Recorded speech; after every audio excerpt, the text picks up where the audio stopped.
Kawhi Leonard continues his streak. Now it's 9 straight games of scoring at least 30 points. Paul George obviously smart, coming back to Southern California. But Jamie mentioned this is the 19th game that you've had Paul George and Kawhi playing together. They are now 15-4 with both players in the lineup. I mean, that's pretty good last time I checked. So, Caron, obviously this two-man game is starting to work to perfection on the floor. Yeah, you know what? It was interesting to me that everybody was saying that they had chemistry issues and, you know, it wasn't clicking. And these guys haven't played a steady dosage of games together. But now when you're seeing them out there, they're strapping up on the defensive end of the floor. Look at all these shot opportunities off defensive stops. The pitch ahead from Harkless, the dump back. Paul George goes up, straight up, 12 o'clock. He's flexing afterwards. He's feeling real good. And I love what you said, Sekou, is that, look, he didn't make the All-Star team. He's going to feel a different type way. They're going to have a sliding lineup all season long. And he's just balling. You see the defensive stop right there. And this is what I love.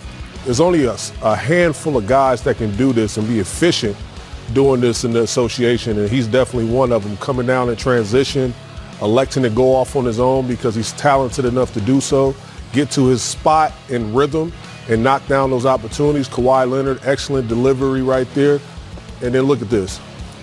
Whenever you see those guys playing off of each other, Kawhi is going to have so much real estate because the spacing, that is not a chemistry issue. They know how to play amongst one another, and they're standing their spots, and they're giving you a chance to expose the defenses. It's one thing I've been saying incessantly since this season started. If you look at every team in the league, who has 3 guys who can finish games off the dribble the way Kawhi, Paul George, and Lou Williams can? That, to me, is what separates the Clippers. If all things being equal, if you got to go in there and try and beat them 4 out of 7 times now. You got to try and beat them 4 times in a 2.5-week span, and they can spin the dial and pick who you want to finish this game. Who do you want to have the ball in his hands to finish this game? No other team in the league can roll out that lineup of guys, and that's going to be the thing to me that separates them from the pack when we get to the playoffs. Keep an eye on those 3 guys, finishing tight games. Your 2 best players can do it, and then your 3rd best player is just as effective. That's a devastating, option to have if you Doc Rivers. Oh, yeah, they definitely have plenty of options with that finishing 5, but we're going to look at this going past All-Star break. We've seen both players in and out of the lineup. What's it going to take to get them in the lineup consistently so they have that continuity going into the postseason? You know what? I don't think Doc Rivers said it's going to be a sliding lineup all season. And what I think he means by that is that, look, you know the recipe for success for Kawhi Leonard. We've seen it. And don't expect that to change. Like, this is what's going to happen. He's not going to be out there all the time. And then other guys are going to elect to rest because he said it in the soundbite, to the late, great Kobe Bryant already. In order to honor him, we need to win a championship. And that's what they're thinking. They're thinking big picture in their mind. And all of them collectively are thinking about making sure that the chemistry is there, making sure that they're playing well together on the defensive end of the floor. And if they do those things, they have a realistic shot. I know injury management is a bad phrase to use around this league right now. But when you get to the playoffs, think about it. You're following the same protocol basically that you did when you use injury management during the regular season. No back-to-backs. You're not dealing with all of the things that you would deal with in a regular season schedule. It actually makes sense, just theoretically, that Kawhi is going to be better suited for postseason action than he is for the regular season based on the schedule alone. I've never looked at it like that. That's why we have Sekou Smith here. His intelligence clearly reigns supreme over nearly everyone. Well, this is what we like to call a promo right here to get you to watch again on Monday night, the 76ers and the Miami Heat, 2 of the best in the East. And then you see the Spurs, and we just talked about the Clippers. Will they be load managing? I don't think so. Check it out right here on NBA TV.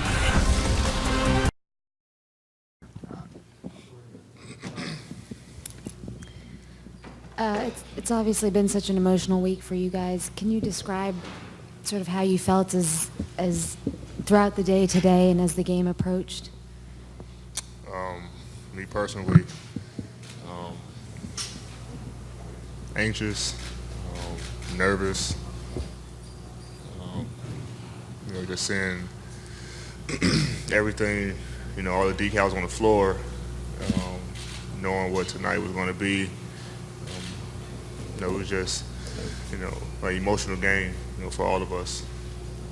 Obviously, we want to do our best to make him proud. I think the first game was going to be emotional for us regardless.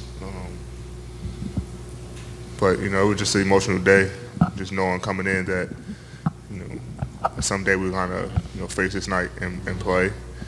And for me, it was just trying to play as hard as I can and just knowing, that's what he would want me to do and try my best and to make him proud. LeBron, to your right. Obviously, there's a lot of attention on you all the time, but especially so in moments like these. How difficult is it to deal with this on a personal level, but then also in some ways have to be the public face of it?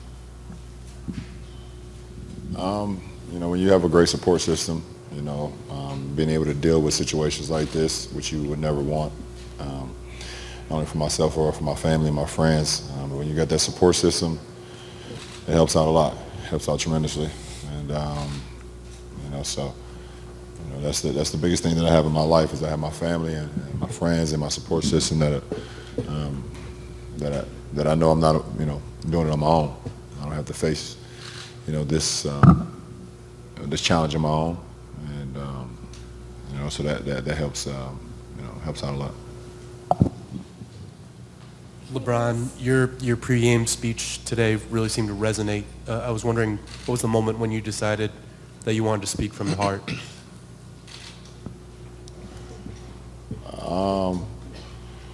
Pretty much when I went up there.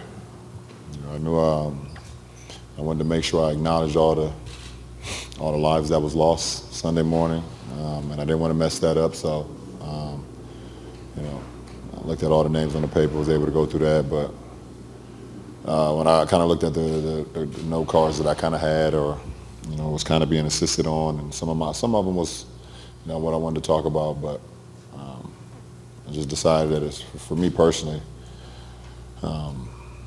just letting the words just flow right from the heart, and whatever comes out, know that they're pure, and know it's all truth to it. So it just happened in the spur of the moment.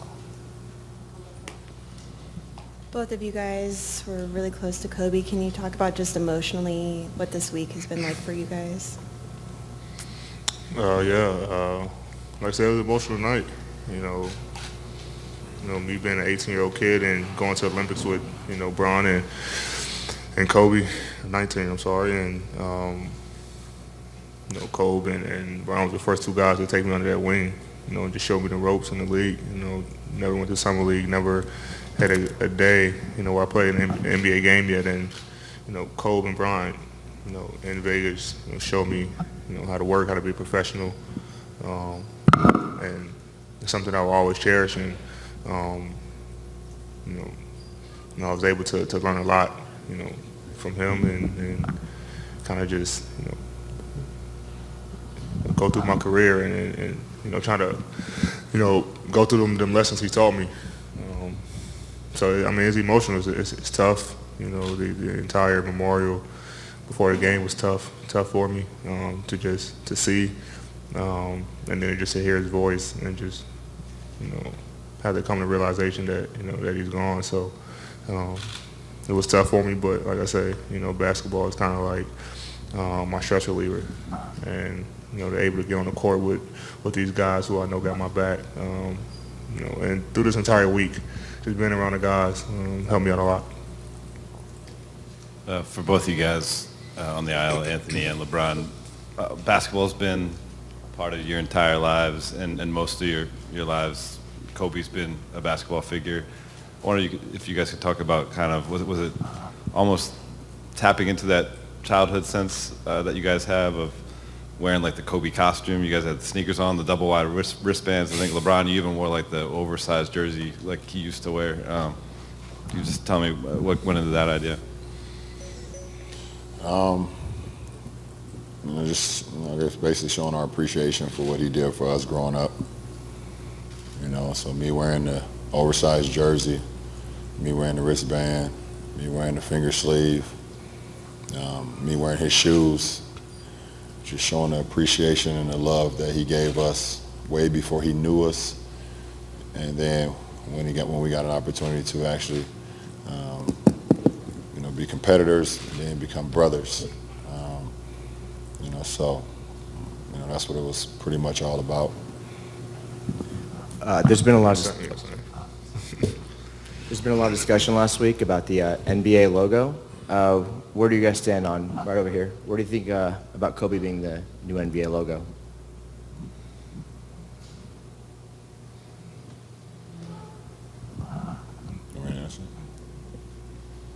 I haven't been up to speed about that, so it's kind of hard for me to answer that. I haven't been on social media or nothing all week. Pretty much kind of just trying to stay away from it because every time I seen his face or seen his name, it just brought more emotion. So I'm not up to speed to that, so I can't answer that. But I think I speak for the both of us. For both LeBron and Anthony, if you guys have gone through this week, what have been the memories of Kobe that have been sticking with you the most? For me, it's like I said, the memory that I always, have is my time with him in the Olympics. The first time I met him, and I never forget. We were playing Nigeria, and I probably remember. I think we were winning by like 60 or something like that, and I finally got my chance to go in the game. And I was just so happy to be around all these guys, all these future Hall of Famers, and I forgot to put my jersey on for the game. And so when Coach K called me to get in the game, I'm going up to the table and I'm about to take my warm-up shirt off, and I look down and it's just a white T-shirt underneath. And so I kind of creep back to the bench, and Coach K asked me, like, what are you doing? And I kind of whispered to him because I didn't want these guys to hear me. I forgot my jersey, and I go sit down. And Kobe got on me, like, I can't say what he said, but, basically, like, why you not going to the game? This your chance. And I was like, I don't got my jersey on. And it's a picture where he's, like, kind of looking into my warm-up. And he said some more things after that. And I was like, so now before every game, I kind of just check to make sure I got my jersey on to this day. And so, he taught me how to get dressed for a game, basically. Last two questions. Hey, question for LeBron. LeBron, for as long as you've known Kobe, right here in the middle, for as long as you've known Kobe, what would you say is the best piece of advice he's given you, whether it was basketball related or not? The best piece of advice he ever gave me? It's just hard. It's hard for me to just, pick one piece of advice, to be honest. I've been knowing Kobe. I met him when I was 15 years old for the first time. We've been competing versus each other since 2003. One of my dreams come true was to be on a Redeem team. Him accept the invitation to be a part of the Olympic team in '08. And those 37 or 42 days that we just spent, so many gems watching him from afar. I mean, you can see a lot of the clips from a lot of our practices when me and Kobe are kind of leading the gang and leading the troops, and you can tell both of us are like seeing which one is the alpha dog at the point in time. And, but at the same time, got so much mutual respect and so much drip, so much drive that I just kind of just watched and see what he was able to do, why he was great, why he was successful in this league, and the reasons why he was one of the best players in the world, year after year after year. So I can't. It would be impossible for me to say what's the one piece of advice that, because there's just so many, even directly or indirectly.